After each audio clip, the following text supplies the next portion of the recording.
AI sekarang semakin berkembang dan masyarakat semua percaya itu. Semua percaya Kita itu. tanya apapun ke AI, mau jodoh pun sekarang tanya AI. Aduh, iya banget lagi kan. Dan itu adalah problem besar kita saat ini. Iya. Sekarang jadi work from desa itu jadi kayak malu, Kang. Orang-orang tuh kayak kalau di desa itu kerja tuh aduh malu nih karena takutnya nggak go internasional. Tapi Kang Yosep ini membuktikan warginet ya bahwasannya work from desa itu kita bisa go internasional, betul ya Kang? Di luar negeri berwirausaha, dia ibaratnya menjual jasa secara langsung, itu kan mindset. Iya. Tapi kalau di Indonesia itu tuh jalan terakhir ketika kita sudah sulit mendapatkan pekerjaan, sulit mendapatkan peluang, baru bekerja sendiri gitu. Nah di Garut resep viral teh anu hal receh. Iya lagi. Karena algoritma kita di-set untuk entertain dan sesuatu hal yang mudah dipahami oleh, mohon maaf, yang ber-SDM rendah. Banyak teh. Salah satu kegagalan yang saya tidak mau di-share kepada orang lain adalah karena saya dulu bergerak tidak punya mentor. Iya. Saya bisa berkembang sekarang karena berguru dari diri sendiri dan pengalaman.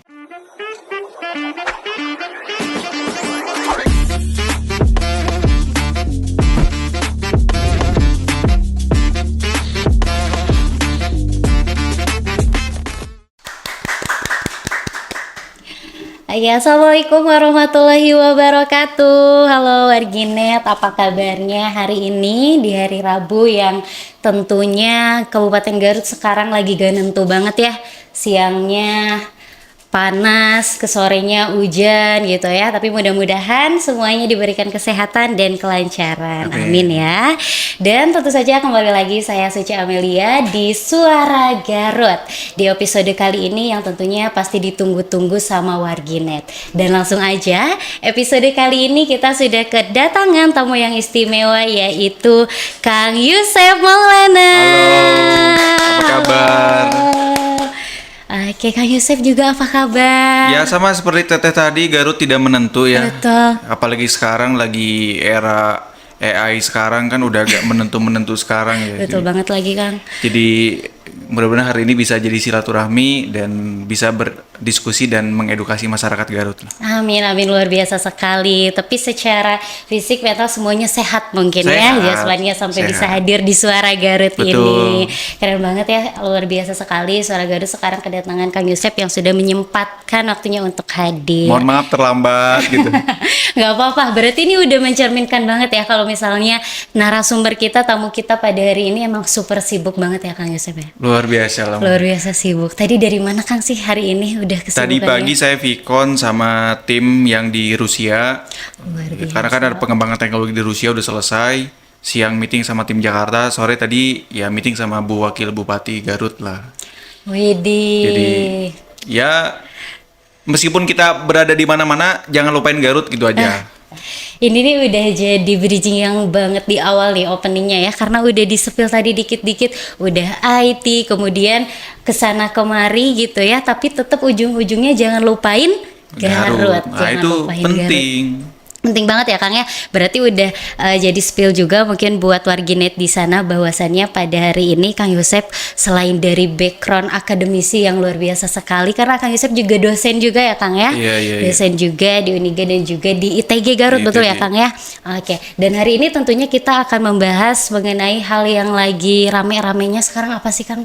Kalau dari kacamata Kang Yosep nih yang lagi rame sekarang. Kalau saya melihat sekarang pergerakan media sosial ya mengarah ke sesuatu hal yang sangat berbahaya. Contohnya adalah AI sekarang semakin berkembang dan masyarakat semua percaya itu. Semua percaya Kita itu. tanya apapun ke AI, mau jodoh pun sekarang tanya AI. Aduh, iya banget lagi Kang. Dan itu adalah problem besar kita saat ini. Iya. Kenapa? Tanpa kita sadari kan data-data kita mereka pelajari dan mereka tahu keadaan Indonesia itu seperti apa. Makanya saya juga sekarang berpikir bagaimana, kan banyak ya di media sosial teh tutorial bikin AI, bikin video, bikin Iya, gambar, iya. tapi nggak concern ini dampaknya seperti apa gitu. Makanya juga saya di media sosial, di Instagram saya fokus, boleh loh kita menggunakan AI, tapi kita Iya. juga harus tahu dampaknya juga gitu. Oke. Dan sekarang concernnya agak sedikit berbahaya juga menurut saya. Menurut kamu. Oke. Jadi memang kita tuh harus lebih di highlight itu dampaknya gitu ya ketika Betul. kita mau berkecimpung di dunia AI ini gitu Betul, ya kan. AI teknologi sekarang kan kita nggak tahu teh, emang ChatGPT punya siapa, Iya lagi ya kan. servernya di mana. Oke. Ketika kita curhat apapun ke mereka, tahu nggak mereka mengolah data untuk apa? Kan Nggak tahu ya nggak kan. tahu, makanya ujung-ujungnya adalah ini berbahaya untuk kedaulatan bangsa. Iya. Kan sekarang perang itu bukan perang nuklir loh. Enggak, sekarang udah perang digital. Iya kan. Strategi semuanya udah digital. Ya sekarang gimmick lah, main nuklir dan lain-lain, bom-bom gitu kan. Tapi kan perang sesungguhnya memang di era digital saat ini. Iya, betul ya. Jadi perang sesungguhnya itu di digitalnya ya Kang ya. Betul. Betul. Oke Kang, tadi kan kita udah bahas mengenai AI-nya gitu kan ya. Kemudian Akang tadi udah bilang bahwasannya wah hari ini tuh tadi Akang udah sama Rusia gitu ya Yes. Kang ya, rapat sama Rusia. Tapi Akang tuh di sini gitu ya. Berarti work from Desa. desa ini, work from Yes. desa. Ini tuh jadi hal yang sering dibahas sama anak muda sekarang loh Kang. Iya betul. Ya Kang, jangankan sekarang jadi work from desa itu jadi kayak malu Kang. Orang-orang tuh kayak kalau di desa itu kerja tuh aduh malu nih karena takutnya nggak go internasional. Tapi Kang Yosep ini membuktikan warginet ya bahwasannya work from desa itu kita bisa go internasional, betul ya Kang ya? Betul, karena sekarang kan udah era digital ya. Era Kita tuh digital. bisa hidup di mana aja. Dulu tuh terkenal dengan bahasa nomaden gitu ya. Iya. Sekarang emang terjadi hal seperti itu. Nggak bisa Gen Z sekarang kerja di kantor harus dari pagi sampai sore, nggak bisa. Kadang kan sekarang kerja bisa di coffee shop dan sebagainya. Bukan sok gaya-gayaan, memang udah eranya seperti itu. Sekarang juga banyak teman-teman yang balik lagi dari kota ke desa. Kenapa? Ya memanfaatkan digitalisasi untuk monetisasi. Monetisasi di sini ya cuan itu gitu. Bahwa kita bisa kerja di mana saja sekarang. Iya betul banget ya Kang ya. Jadi mindset anak muda tuh yang harus dirubah dulu mungkin ya kalau Iya, iya. misalnya ya tadi kerja di desa juga kita bisa go internasional gitu ya, apalagi Sangat dengan bisa. AI gitu ya. Betul. Sekarang dengan teknologi gitu Betul, Kang, karena ya, kan digital. sebenarnya kita tuh salah prinsip sebenarnya orang-orang kita. Kita berwirausaha dan sebagainya itu kayak yang hina gitu. Itu kayak jalan terakhir. Tapi kalau kita lihat di luar negeri berwirausaha dia ibaratnya apa menjual jasa secara langsung itu kan mindset. Iya. Tapi kalau di Indonesia itu tuh jalan terakhir ketika kita sudah sulit mendapatkan pekerjaan, sulit mendapatkan peluang baru bekerja sendiri gitu. Iya. Kan harusnya nggak seperti itu gitu. Yang kedua adalah gini aja teh, banyak mahasiswa atau teman-teman yang bilang gimana ya dapat duit untuk kuliah. Sederhana sebetulnya. Foto aja di depan kampus yang orang jualan cimol atau apa, kalian update status di WhatsApp, mangga anu bade meser cimol 5.000-an. Iya. Aslinya 3.000, sebenarnya 2.000 teh. Iya. Si simpel itu sebetulnya di era digital. Apakah kita punya modal untuk bikin cimol? Tidak. Kita hanya survive saja. Iya betul Kang. Apa yang hal itu tidak dilakukan? Ya balik lagi ke mindset. Terkait dengan ya anak-anak kita gengsi dan sebagainya. Nah itu yang harus kita rubah. Betul Kang. Betul. Jadi kalau misalnya kita udah punya ijazah, ternyata kita lamar ke sana ke sini nggak bisa, baru tadi ya wirausaha itu dijadikan yang opsi terakhir itu. Iya dan itu hina menurut saya. Iya sih Kang, bener ya Kang ya. Iya. Kalau di luar negeri kan udah beda, mindsetnya dari kecil udah berwirausaha, dia bagaimana hidup dengan sendiri. Kita kan masih berperilaku, gue ada paman nih di perusahaan A, gue ada tetangga nih, gue bisa bantu nanti, udah ke arah sana Iya, arahnya. Nggak berpikir, wah saya bisa hidup sendiri, bagaimana survive dan sebagainya. Justru kalau misalnya berwirausaha kita tuh bisa menghidupi banyak orang ya Kang ya. Betul. Betul ya. Nah, Itu. Nah itulah yang terjadi sekarang di dunia digital kita gitu. Banyak orang yang belum mengarah ke sana. Di Indonesia aja pengguna media sosial itu mayoritas masih hanya pengguna, bukan yang memanfaatkan. Iya. Ya teteh scroll dalam 24 jam Hanya menggunakan ya Kang ya. Tanpa ada. monetisasi Iya, itu iya. kan. Gimana kita kalau untuk menghasilkan sesuatu kan jarang. Iya.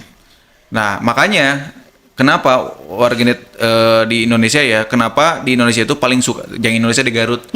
Nah, di Garut resep viral teh anu hal receh.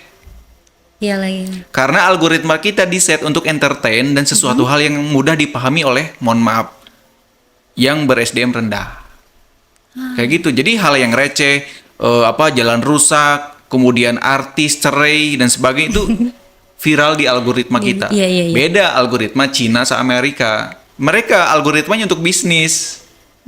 Kan udah beda kontennya Iya, gitu. iya, iya. Kenapa ya? Karena warga Indonesia suka itu.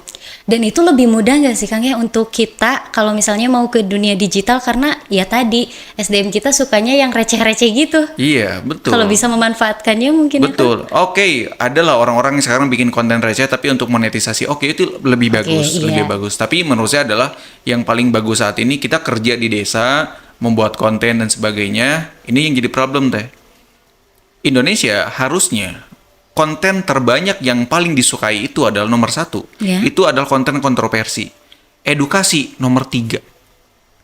Wow. Kontroversi dulu gitu Kontroversi ya di nomor dulu satu. nomor 1. Nah, berarti banyak konten kreator sekarang mau tidak mau bikin konten yang bersifat kontroversi, bukan edukasi. Iya Kang. Iya sih. Karena algoritmanya udah dibentuk seperti itu. Ketika kita berbicara ingin kerja di desa, mereka membuat konten dan sebagainya. Mohon maaf, pernah lihat gak ibu-ibu FB Pro? Iya, pernah Kang. Gimana kontennya? Iya. Ya, bagus kan? bagus, Iya, bagus. sih. Bagus. Oke. Siap. Bagus Kang. Dan itu tuh sasarannya mereka lagi sebenarnya Betul. Kang ya. Betul, seperti itu. Jadi ya kita sebetulnya bisa kerja di mana saja. Ada ya, di Sukabumi yang joget-joget terus dapat duit dan Viral, sebagainya. iya. Oke. Tapi dampak sosial dan kedepannya seperti apa? Nah, itu yang kita harus pikirin. Oke, itu Arginet ya, dampaknya. Dampaknya.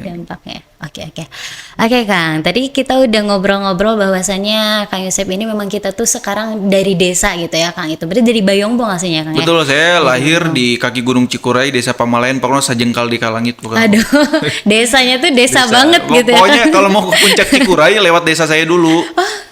Oke. Jadi terakhir pisan teh. Dulu ingat saya waktu ya awal-awal merintis, kantor pertama saya itu kamar saya di Desa Pamalayan pakai modem. Teteh inget gak modem apa? Iya ya, yang Ya untuk internet kan, yang betul. segede gini kayak Iya, flash iya, disk. iya. Itu saya pakai kabel 3 meter ke atas genteng. Karena gak ada internet. Internet. Nah sekarang internet udah ada. Pada ngapain sekarang anak-anak? Internet ada. Ada. Device pada bagus. Dulu saking gitu. Tapi alhamdulillah dengan keterbatasan itu ya bisa berkembang sampai sekarang. Oke, benar banget sih Kang ya. Jadi pemanfaatannya gitu, jangan lupa juga tadi highlightnya dampaknya juga ketika kita Betul. memanfaatkannya gitu. Oke Kang.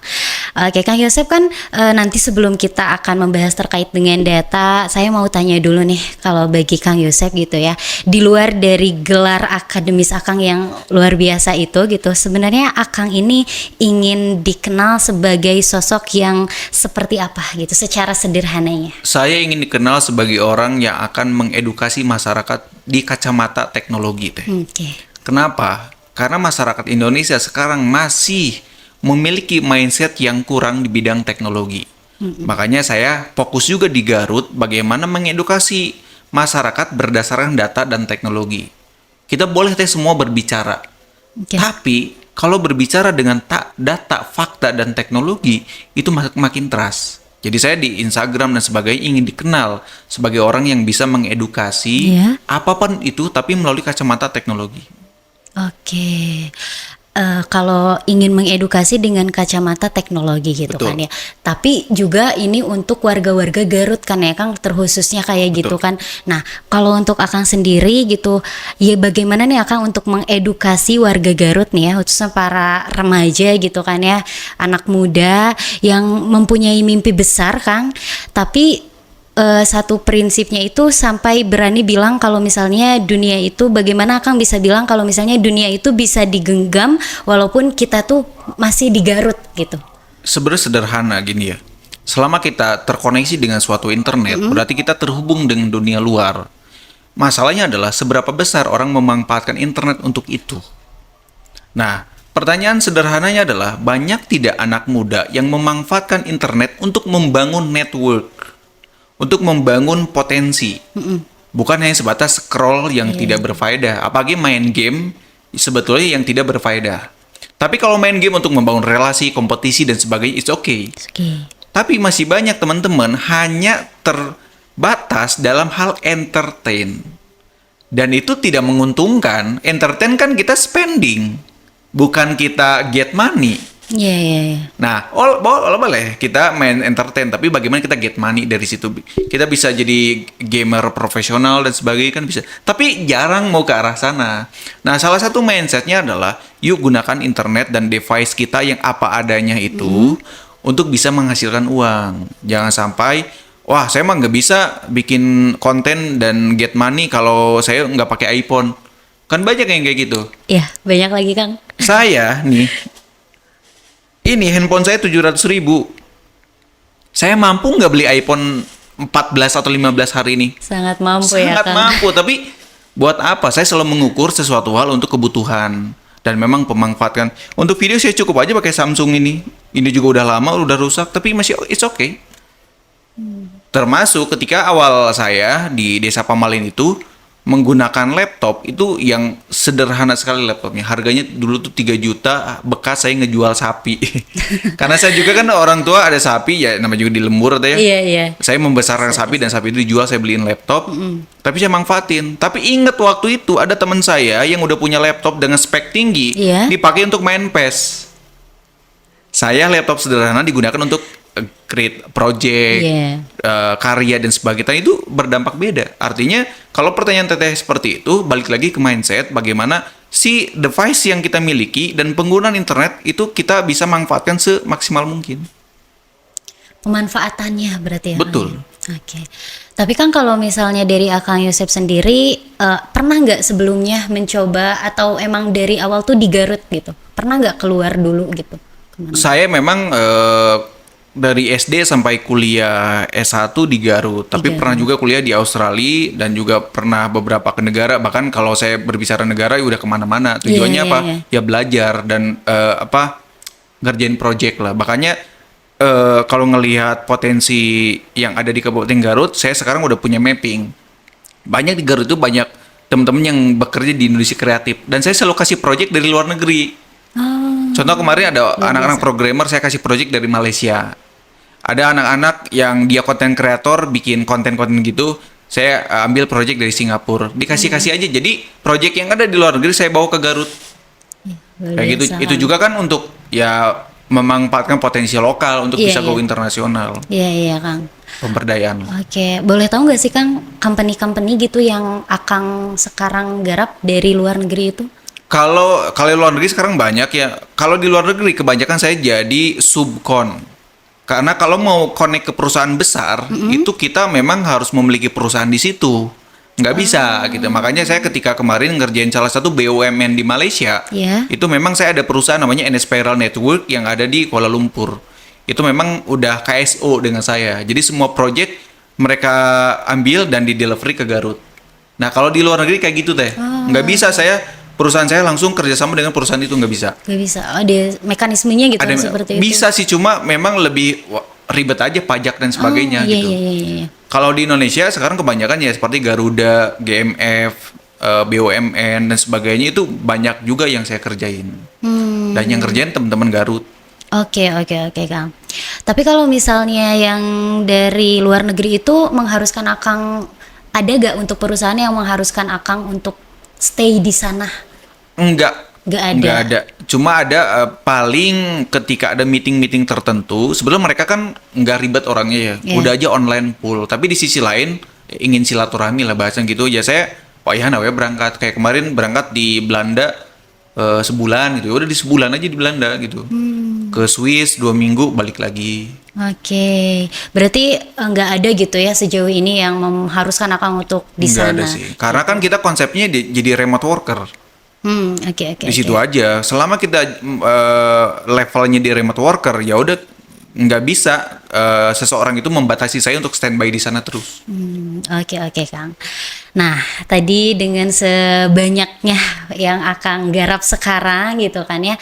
Nah, menurut Akang pekerjaan Kang Yosep sekarang itu adalah untuk penghidupan sendiri kah atau untuk membuktikan, ada gak itu untuk pembuktian, misalkan pembuktian sesuatu kepada Garut, kepada dunia atau kepada siapa gitu dari diri Akang sendiri? Oke, jadi selama ini saya membuat konten dan menggarap proyek-proyek besar itu memang dialokasikan beberapa ya untuk pemberdayaan. Oke. Termasuk di Kabupaten Garut saya selalu bikin kegiatan ngajarin teknologi ke pelosok-pelosok, saya bagi-bagi laptop dan sebagainya. Ya tujuannya adalah untuk melakukan pemberdayaan dan pengembangan pendidikan teknologi yang saya miliki. Kayak kemarin saya bagiin laptop ke mahasiswa, saya bagiin laptop kepada anak yatim. Tujuannya apa? Ya mereka butuh itu gitu. Selain saya juga memberikan support edukasinya. Jadi ada beberapa hal yang saya lakukan itu memikirkan untuk pemberdayaannya juga. Jadi nggak langsung concern ke kapitalis itu gitu. Iya. Memang harus sesuatu hal yang bersifat kebersamaan. Bersamaan, iya, bukan hanya sekedar untuk penghidupan mungkin ya pekerjaan Iya, akang iya. sekarang itu gitu. Dan saya tuh punten deh, dan saya tuh masih bingung dan masih bertanya kepada diri sendiri kenapa sih Garut deui ujung-ujungnya. Dan itu saya belum bisa menjawab itu sampai sekarang. Nggak tahu deh, hanya kayak panggilan aja. Kayak kemarin nih, Hati. saya itu dari hari Senin di Jakarta. Iya, Besok itu ada meeting, hari Kamis kan. iya. Udah aja saya di Jakarta hari ini, kenapa harus pulang ke Garut? Garut. Iya sih Kang. Iya kan? Iya. Meeting ya udah bisa diwakilin, udah Iya. gitu. Kalau udah pulang dulu, tapi nanti malam ke Jakarta lagi. Jadi ujungnya balik di Garut deh. Nggak tahu saya. Ada panggilan hati gitu ya, panggilan jiwa gitu dari Garut kayaknya. Nggak tahu saya. Pokoknya ya udahlah. Saya di mana-mana juga kan bawa-bawa Garut kan. Iya. Dan teman-teman di nasional pun nanyain kenapa sih harus Garut gitu. Udah aja standby kota besar. Bahkan ya saya hanya di sini nih bilang saya tuh hampir rubah kewarganegaraan. Hampir ada 2 negara yang nawarin saya. Pertama Belanda, yang kedua Jerman. Oke. Ya kenapa? Ya karena mereka mau mensupport dengan apa yang saya miliki dan mereka mau support itu gitu. Tapi ya ingat lagi, nah Garut deui gitu. Iya, apa tuh Kang yang jadi nggak deh kayaknya ke Garut lagi aja gitu. Mungkin ini budaya Sunda, orang Sunda mah balik deui ka daerah asal Iya. namanya gitu. Rumah Yang kedua, cai gitu nya, iya, Kang, rumah ya. cai, kamu mana pasti ingat Garut Iya, gitu ya. iya. Ingat lembur, tapi yang kedua memang saya ingat ibu. Jadi ibu kan udah ya namanya juga orang tua kan kayaknya butuh butuh support dari saya lah. Kayak gitu. Yang ketiga, barudak saya kudu dikumahakeun di Garut kan gitu teh. Ya. Saya udah jangan ngomongin nasionalisme, udah puguh nasionalisme mah ya. Ini mah untuk sesuatu hal yang bersifat ekonomi lah. Iya. Ketika saya pindah, gimana barudak gitu. Nasionalis udah nggak bisa didebatkan, emang Iya, udah iya. nasionalis gitu. Tapi masih WNI lah. Alhamdulillah ya masih ya hampir aja gitu ya Hampir Kang ya, aja. hampir aja, luar biasa sekali. Berarti ditarik lagi oleh Garut karena lemah cai eta gininya Kang Iya, ya. Aduh, betul. pergi Garut malah res kental gitu Kang ya, Betul, lemah betul. cainya teh. Oke Kang, dari semua pencapaian gitu dari awal Akang sampai sekarang, ada nggak sih yang nggak Akang tulis di CV Akang tuh sebuah kegagalan yang sebenarnya itu tuh ada di hidup Akang tapi nggak banyak orang tahu, nggak ada di CV Akang gitu. Banyak deh. Salah satu kegagalan yang saya tidak mau di-share kepada orang lain adalah karena saya dulu bergerak tidak punya mentor. Ya. Saya bisa berkembang sekarang karena berguru dari diri sendiri dan pengalaman. Jadi menurut saya adalah kenapa saya sekarang jadi konten kreator, bikin edukasi dan lain-lain, jangan kayak saya. Karena dulu nggak ada mentor, siapa gitu.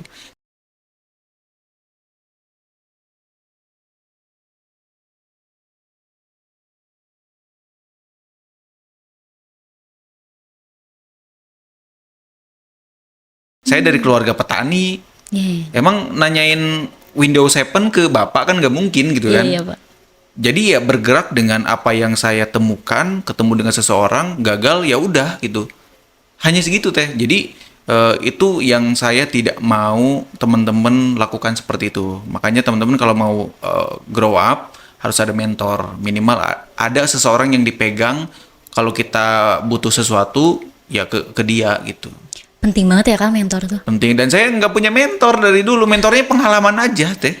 Iya. Saya percaya teh dulu saya semester 2 udah bikin PT. Semester Kuliah. 2 S1. Iya. Oh, Duitnya dari mana? Ya alhamdulillah teman-teman, saya kan dulu sorry ya berprestasi sebenarnya. Kang. Jadi banyak dapat lomba-lomba, dapat duit deh. Iya. Dan duit itu saya pakai untuk bikin PT. Jadi dari dulu sampai sekarang saya belum pernah kerja di orang. Dari dulu sampai sekarang. Belum pernah. Belum pernah. Karena memang langsung saya bikin perusahaan kayak gitu. Jadi ya banyak hal yang saya tidak mau ditulis di CV, kegagalan-kegagalan itu karena nggak punya mentor. Oke, itu ya Kang ya, harus punya mentor dan itu tuh kegagalan yang sangat Akang harus bilang ke yang lain gak boleh gitu ya, Iya, sampai betul. gak punya mentor. Oke Kang. Nah tadi kan Akang udah banyak banget gitu sekarang ya yang terbantu juga orang sama Akang, dan banyak juga siapa sih yang gak kenal sama Kang Yusef Maulana gitu ya, warginet. Nah bagi Akang sendiri, kalau misalnya nanti gitu kan ya, namanya juga manusia Kang, pasti akan tidak adanya gitu ya, tidak ada. Akang itu mau dikenal sebagai sosok yang seperti apa oleh orang-orang yang mengenal Akang gitu? Saya itu ada mimpi, saya itu mau umur panjang teh. Amin, amin Kang. Kalau diizinkan ratusan tahun pun saya mau. Karena saya punya tujuan, saya ingin bikin salah satu pondok atau memang tempat di tempat terpencil, apakah memang di desa saya dan lain-lain. Ini mimpi saya teh. Iya Kang. Saya udah tua tapi orang-orang tokoh-tokoh nasional dan internasional datang ke situ.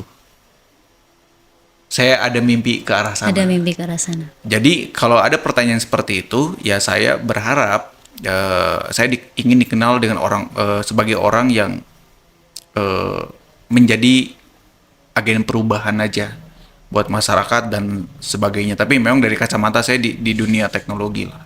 Iya, iya, iya. Dan sekarang mungkin kalau saya melihat cerminan sekarang udah mulai teh. Karena kan teman-teman dari Rusia, dari mana ke Garut Oh, udah mulai Kang? pada datang ke sini. Enggak datang ya mungkin dari komunikasi dan lain, tapi kan tetap kok connectingnya itu. Iya, iya, iya. Kenapa sih milih Garut gitu, orang-orang Garut, orang-orang anak desa dan sebagainya kan gitu. Iya. Ya nanti ketika saya tua pun ya secara fisik mereka datang kan kayak gitu mimpi Iya, saya Kang. lah. Iya, iya, oke. Udah Akang udah bangun dulu gitu ya dari sekarang sama orang luar negeri itu dari Rusia mana bahwasanya ini loh Garut gitu, anak-anak betul. potensial gitu ya. Jadi supaya Akang nanti tidak ada pun udah tinggal metik gitu ya Iya, Kang betul, ya. Yang Akang betul. lakukan sekarang. Ya kayak di Garut ya sederhana ya. Ya saya cuma infoin di sini doang sih sebetulnya. Banyak aplikasi yang saya bikin di pemerintah Garut ya. Kalau saya ngomongin bisnis semuanya minus. Tapi saya tetap buat. Kenapa? Ya ke Garut lah. Ya anggaplah saya bikin aplikasi A. Kalau di kota lain bisa 1 miliar dan lain-lain, di sini puluhan juta saya ACC. Dan teman-teman juga tahu lah Iya. apa aja gitu. Iya. Karena udahlah ke Garut non deui gitu teh. Nggak tahu saya teh. Ya mungkin ada rezeki dari yang lain, nggak tahu saya juga. Luar biasa banget Kang ya, untuk Garut apapun itu. Iya. Keren Kang. Oke. Baik Kakang, tadi kita menyinggung soal work from desa gitu, work from desa.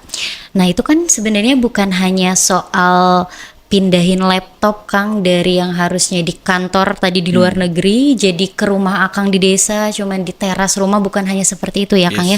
Tentu saja ada harga yang harus dibayar untuk setiap kompetitif di pasar global gitu kan ya Kang. Nah untuk bisa tetap di desa, apa sih yang Akang jual gitu dari Akangnya di desa ini untuk menyaingi kompetitif? Oke, untuk saingan secara global yang pertama kita memang harus ada value. Value kita yang ditawarin apa. Kalau saya pribadi memang pertama dari pricing deh. Karena kan kita kerjain di desa, nggak terlalu banyak modal lah. Jadi memang HPP pun udah kita pangkas gitu. Sekarang banyak perusahaan besar, konsultan yang kalah dengan freelancer teh. Oh, sama freelance gitu. Ya, contoh perusahaan A servicesnya sama kayak freelancer, Iya. bakal dapat kaya freelancer daripada perusahaan. Kenapa? Lebih murah freelancer. Orang-orang akan milih freelancer. Dan sekarang freelancer cuma bikin PT perorangan selesai. Iya. Selesai teh. Oke. Jadi pertama kalau kita harus ada itu, pertama ada diferensiasi. Apa sih yang membedakan services kita dengan yang lain? Yang kedua, memang ada added value. Kalau saya pribadi added value-nya adalah dari kecepatan dan ketepatan. Anggap project harus selesai seminggu, ya udah seminggu selesai. Ada komitmen di sana. Iya, iya Kang. Yang ketiga memang saya selalu memberikan add services, tambahan services sehingga mereka senang. Contohnya kayak komunikasi saya, Iya. kemudian cara saya menyampaikan informasi, kemudian saya gaya manajemen dan sebagainya itu tertata. Jadi mereka senang. Jadi memang lebih ke diferensiasi sama add value aja. Add value difference itu ya Kang Ya ya. betul. Karena kan sebenarnya pekerjaan sama aja gitu-gitu aja teh. Di Kalau bidang IT pekerjaannya? sama aja. Cuma apa perbedaan saya dengan teman-teman yang lain? Ya dari add value sama diferensiasi. Apa sih yang membedain lu sama dia gitu? Apakah dari cara komunikasinya? Kan kalau kita jualan jasa, ya kita yang dijual kan. Iya, Teh. iya. Karena setiap orang beda-beda sifat dan Betul. sikap kan. Nah, saya belajar untuk konsisten bagaimana teman-teman senang lah dengan services yang ditawarkan. Tapi tadi Kang, jadi pekerjaannya tuh sebenarnya sama aja mau di manapun gitu. Sama aja teh. Contoh di sini bikin aplikasi, di sana bikin aplikasi, ya sama aja gitu-gitu Sama aja aja, secara oke. teknis. Cuma apa yang membedakan delivery kita, komunikasi kita, manajemen kita, supaya mereka paham aja. Berarti ini nih Gen Z sekarang penting banget ya Kang networkingnya ya. Betul. Selain network, memang ada manajemen teh. Manajemen, oke. Kita jago, teteh jago komunikasi. Saya jago IT. Ya. Tanpa manajemen itu nonsen. Saya semester 2 punya duit bikin PT langsung. Apakah sukses? Bangkrut teh. Karena saya hanya bermodal bisa membuat tapi tidak bisa memanage. Manage. Gimana manage duitnya, gimana manage marketingnya, bagaimana manage SOP dan sebagainya. Karena yang saya miliki ilmunya hanya bisa membuat. Nah, ini yang tidak boleh sama Gen Z atau milenial juga lakukan. Oke. Jadi banyak banget ya Kang ya komponen-komponen yang memang harus jadi satu padu gitu. Betul. Pertanyaan sederhana. Teteh jago bikin Indomie. Ya. Apakah Teteh berpikir, besok saya jualan Indomie karena saya memiliki ilmu untuk membuat Indomie terenak di dunia? Kan berpikir juga, kumanya manajemennya, bagaimana marketingnya, bagaimana finansialnya. Iya. Nah itu harus kita pikirin. Jangan sampai, gue jago bikin A, ya udah bikin perusahaan, kan kayak gitu juga Iya. gitu. Gak semudah itu gitu ya, kita Betul. ada ilmunya. Makanya penting tadi adanya mentor gitu ya Betul, Kang ya, betul. supaya tadi ilmunya tadi. Oke. Akang selain itu kan Akang juga sekarang itu sedang menggagas yang namanya kawal data gitu Yes. kan ya. Nah, di mana menurut Akang, di mata Akang sebagai seorang analis, apakah suatu data itu atau fakta tentang satu data tentang fakta Indonesia itu yang membuat Akang menjadi khawatir ataupun bersemangat? Apa sih Kang? Oke, jadi kayak gini. Indonesia, balik lagi tadi ke konten yang disukai oleh orang Indonesia. Ya. Orang Indonesia itu nggak suka data. Hmm. Nggak suka teh. Kenapa? Karena masih bersifat imajiner. Kalau data kan bersifat statistik. Iya, iya, iya Kang. Sedangkan warga Indonesia sukanya imajiner. Imagine. Dan saya memiliki pemikiran kalau Indonesia berpikir kritis, Ya. ya harus berpikir data dan fakta. Jadi saya membuat kawal data bagaimana mengedukasi masyarakat berdasarkan data dan narasi. Makanya saya bikin konten di kawal data, ada datanya tapi ada narasinya. Supaya masyarakat paham apa sih yang saya jelaskan dan saya riset. Ketimbang saya bikin gambar, tabel, riset, hasil, output, bingung. Nggak tertarik ya kan Nggak tertarik. orang-orang tuh. Tapi dengan gaya saya, mungkin saya berani mengatakan satu-satunya mungkin ya, atau Ya. memang saya belum menemukan orang yang riset dengan penjelasan narasi. Karena banyak orang yang cuma narasi doang tanpa data. Ya. Ada orang yang punya data tanpa narasi. Saya disatuin dua-duanya jadi konten. Makanya rata-rata ya FYP kalau bahasa sekarang ya, Iya. semua video itu, dan kawal data itu dinotis sama pemerintah pusat. Luar biasa. Dan di follow sama menteri, di follow sama wakil menteri, sama staf sus, presiden dan sebagainya. Keren. Kenapa? Karena diferensiasi itu. Ya. Saya juga sering loh didatangin sama oknum gitu, karena nggak suka dengan data. Sering deh. Sering. Teman-teman pernah dengar saya pernah dirampok di rest area Cipularang? Karena itu saya membuka data tentang judol. Dan ada yang tidak suka.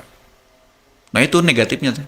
Bagi saya, Iya. ancaman dan risiko. Cuman resiko. Tapi ya ujungnya berpikir data dan fakta harus disampaikan kepada masyarakat. Banyak deh. Dan penyampaiannya itu yang akan bisa kemas dengan menarik gitu ya Kang ya. Betul.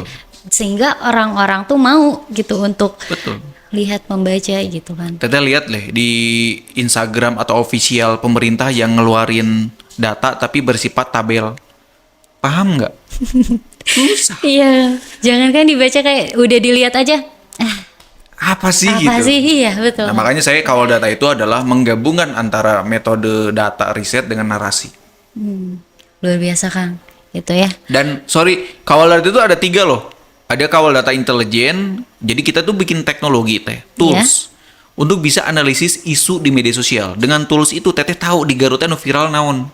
Oke. Bagaimana sentimen bupati dan wakil bupati, siapa yang memviralkan ini, dan apapun itu bisa di profiling. Kayak intelijen. Kawal Data itu punya tools itu. Oke, itu yang pertama ya Kang, tools Ya. itu. Yang kedua, memang kita juga bikin konten di media untuk mengedukasi masyarakat. Jujur Teh, saya dosen kan. Iya. Tapi kenapa nggak bikin jurnal? Iya lagi, dosen kan identik ya. Sederhana, jurnal. Iya. Apa tuh Bang? Jurnal itu akan dinikmati oleh orang akademisi. Sedangkan saya kalau bikin konten, masyarakat bawah akan mengetahui data dan fakta berdasarkan riset. Iya. Nggak semua orang, bahkan kayak yang bukan, maaf ya Kang ya, kita akademisi kan, apa sih jurnal gitu kan, nggak Iya. tahu ya. Tapi kalau misalnya dikemasnya tadi melalui Kawal Data itu seperti itu kan, kalangan manapun bisa. Bisa, betul. Betul, luar biasa Kang. Dan saya juga suka dimarahin sama profesor gitu. Bikin konten terus, jurnal kagak pernah dibikin. Waduh Pak, karena ya udah beda itu aja pandangan saya. Iya, tuntutan dosen harus bikin jurnal ya Pak ya. Yes. Iya, iya, iya. Oke, tadi yang kedua, berarti yang ketiga apa Kang? Yang ketiga lebih fokus kita Kawal Data Academy. Kawal Data Jadi kita Academy. juga membuka peluang-peluang mengedukasi masyarakat tentang pelatihan dan sebagainya ya tentang data dan artificial intelligence. Jadi 3 itu sih Kawal Data. Itu Kawal 3, Kawal Data ya. Luar biasa sekali itu ya Kang ya. Terkait dengan Kawal Data Warginet yang memang tadi sudah dijelaskan, luar biasa, keren banget ya Kang ya. Sehingga memang bisa dinikmati juga oleh berbagai kalangan dengan apik tentunya akan mengemasnya. Oke. Sekarang Kang, kalau misalnya kita berbicara tentang anak muda kan sekarang memang pengguna AI banget. Tapi di sisi lain Kang, anak muda itu kadang suka takut tergantikan oleh AI Kang. Yes. Gitu ya. Nah, apa sih yang harus dimiliki oleh anak muda Garut yang tidak akan pernah bisa digantikan atau dikoding oleh AI gitu Kang? Kita tuh jangan skeptis dengan teknologi Teh. Teknologi itu setiap detik berubah. Apa yang harus kita lakukan? Adaptasi. Adaptasi. Jadi kita jangan anti dengan teknologi, kita pelajari aja. Selama kita skeptis dengan teknologi, maka kita akan tergantikan. Dan kalau dengan adanya AI itu sebetulnya hanya mensupport Teh. Jangan pernah menggunakan AI untuk mengganti otak kita. Makanya mohon maaf, sorry to say, ketika orang buka ChatGPT dengan otak yang kosong, maka akan memiliki output juga Kosong juga. kosong. Kang. Tapi ketika kita memiliki pemahaman dasar dan menanyakan kepada AI, maka hasilnya pun lengkap. Kita memiliki pembahasan, kita memiliki prompt yang lengkap karena kita tahu basicnya apa. Jadi outputnya pun sangat baik. Jadi buat teman-teman, kalau kita otaknya kosong pakai ChatGPT, mohon maaf saya bilang kalau kasar, ya tolol ujung-ujungnya gitu Iya. deh. Oke. Nah makanya untuk teman-teman gadget dan yang lainnya, gunakan AI sebijak mungkin. Dan kita jangan pernah kosong ketika nanyain ke AI. Kita harus tahu fundamental dasarnya. Jadi AI pun bisa bohong Teh, gitu aja kalau menurut saya. AI juga bisa bohong. Tapi Kang gini loh, boleh nggak sih kita tuh sebagai anak muda pengguna AI gitu ya, menggunakan AI itu sepenuhnya? Contohnya kayak membuat skripsi Kang. Ini dari bab 1 misalnya sampai iya. bab 5, kita tuh sebenarnya udah tahu tuh data tuh udah ada nih. Oke. Tapi kita menggunakan AI seluruhnya, itu boleh nggak sih? Oke, jadi gini, boleh kita menggunakan AI tapi untuk elaborasi. Contoh nih, ada mahasiswa, Pak saya itu paham itu tuh apa, cuma saya Iya. nggak bisa ngetik, Nah. nggak bisa nulis kata-kata, karena saya anti kata-kata gitu. Iya, iya. Ya udah, kamu tulis AI, pemikiran kamu bangun sama AI, itu no problem, karena pemikirannya dari kita. Dari kita, oke. Yang salah adalah kita otak kosong, nyuruh AI bikin skripsi, terus kita nggak tahu isinya apa. Oke. Dan saya suka sekarang jadi skeptis loh kepada mahasiswa. Kenapa kamu jawabnya lancar banget? Buka ChatGPT kayak gitu. Jadi harus dicek ulang lagi. Tapi mohon maaf ini informasi. Iya. Ada AI checker. Kan bisa ngedeteksi nih AI dan lain-lain. Iya, iya, iya. Ah itu bohong. Oh itu bohong Kang. Bohong. Saya punya buku dari tahun 2018 itu kan belum ada AI. Iya. Dicek sama AI checker. 98% katanya buatan AI. Mana Aduh. mungkin? Belum ada gitu Kan ya. belum ada AI gitu, kok bisa jadi AI. Saya pernah scan buku sejarah Iya. tahun 60-an di-upload sama AI. Apakah ini buatan AI? Yes. Kan ini informasi penting loh teman-teman, kalau nanti sama dosennya, oh ini buatan AI, ya cek aja gitu. Ya keliru juga AI, karena kan AI itu main polarisasi kan, nilai polaris dan sebagai ada hitungan biner. Kalau memang tulisan saya bagus, masa sih dibilang Jadi AI kan AI gitu. sih Kang. Iya bener Kang. Dan itu tuh jadi gimana dong Kang? Boleh nggak tuh dosen menggunakan itu tuh? Kalau saya selalu cek ulang. Cek ulang. Cek ulang. Ya karena saya jadi nggak percaya ketika ngecek itu buku saya tahun 2018 dicek AI jadi buatan AI, nggak masuk akal gitu. Karena kan ditulis karena tulisannya rapi dan Iya. sebagainya kan. Bahkan kalau buku-buku zaman dulu kan rapih banget penulisannya baku. Jadi dianggap AI mungkin. iya. Ya gitu. Jadi aneh juga. Jadi yang bagus sekarang tuh diklaim AI jadinya Yes. ya Kang. Jadi kalau ada yang bilang buku buatan Yusef AI, bodo amat dah. Yang penting itu tulisan saya. Oke, berarti teknologi itu menurut Akang bisa membebaskan atau justru menjajah kita kalau kita tidak punya fundamental yang kuat? Betul, makanya saya lahirin buku baru namanya Kedaulatan AI. Teh. Karena di situ adalah buku strategis memahami segala konsep AI itu adalah sangat berbahaya untuk kedaulatan bangsa. Teh. Dan di buku itu penghantarnya Wakil Presiden Republik Indonesia. Oh, Jadi satu-satunya buku yang penghantarnya Pak Wapres itu buku saya. Wapres. Alhamdulillah tuh. Jadi kembali ke pertanyaan adalah AI itu bagus. Tetapi selama kita tidak mampu memahami konteks dari AI, maka kita akan berbahaya ke depannya. Termasuk dari keamanan data dan sebagainya. Ya kita nggak tahu server bukan di kita. Iya. Yang punya tools bukan kita. Iya. Terus data kita terus input ke mereka. Siapa yang untung ya mereka. Makanya saya selalu bilang, kenapa Cina bikin AI sendiri? Karena untuk kedaulatan bangsa. iya lagi Kang. Indonesia punya apa sekarang? Punya nggak AI sendiri? Nggak ada. Gak ada ya Kang. Nggak ada AI buatan sendiri. Gitu. Makanya Akang bikin buku kedaulatan Betul. itu tuh buat itu ya Kang ya. Apakah kita mampu membuat AI? Dari segi SDM Indonesia itu mampu. Cuma mungkin ada tahapan-tahapan khusus karena saya mengkritisi tentang regulasi. Itu aja. Regulasi. Oke, baik-baik Kang. Oke, nah sekarang kita ibaratkan kalau misalnya Garut ini jadi suatu dataset gitu Kang ya. Nah apa sih potensi yang menurut Akang selama ini, oh ini tuh salah baca deh, atau keliru deh, Oke. Garut pertama harus ngeberesin data dan administrasi teh. data administrasi. Karena saya cek beberapa data-data itu memang agak sedikit kurang pas.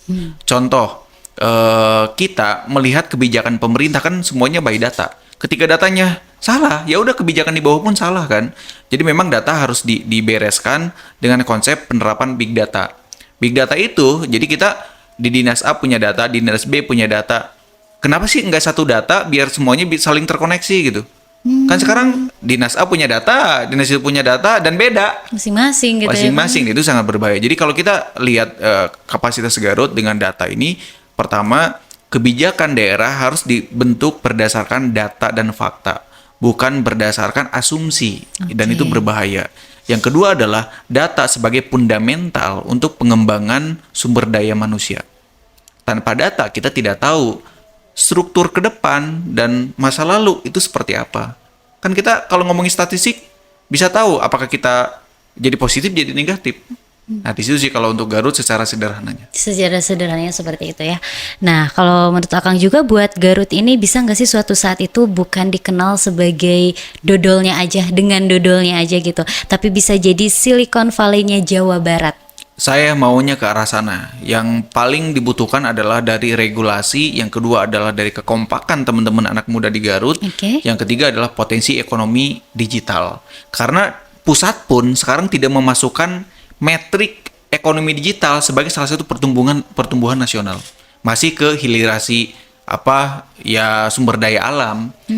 Bahkan potensi digital ya lebih besar daripada itu harusnya. Harusnya ya Kang ya. Belum mengadopsi kayaknya. Oke Kang. Nah, terus bagaimana sih cara Akang memastikan bahwa kemajuan teknologi yang Akang bawa ini gitu ya di Kabupaten Garut, di desa Akang ini tidak menjadi jarak sosial gitu semakin melebar di desa? Kalau saya pribadi sederhana, teman-teman yang main di teknologi sekarang, kan orang itu tuh diam di rumah, depan laptop. Saya selalu bilang silaturahmi keluar. Oke. Berbaur dengan masyarakat biar tahu masalah di masyarakat itu seperti apa. Nggak semua jawaban itu keluar dari sebuah meja dan laptop. Kita harus berdiskusi dengan masyarakat. Jadi teman-teman yang penerapan teknologi di daerah, termasuk teman-teman di desa, tuh bantu UMKM butuh digital marketing. Tuh butuh untuk bikin konten, tuh butuh bikin website, bantu. Selama kau diem di rumah nggak tahu lingkungan kamu seperti apa. Itu lebih bisa membaca potensi-potensi yang ada di daerah. Daripada lu kerja di Jakarta, udah kolaborasi dengan UMKM setempat untuk jualan produk selesai. Luar biasa Kang. Berarti boleh banget ya sekarang untuk masih ngerumpi, nongkrong-nongkrong itu perlu banget berarti Perlu Kang banget. ya. Walaupun sekarang ya WFH, WFD gitu, tapi tetap kita tuh harus gitu ya Kang buat Harus. ngerumpi.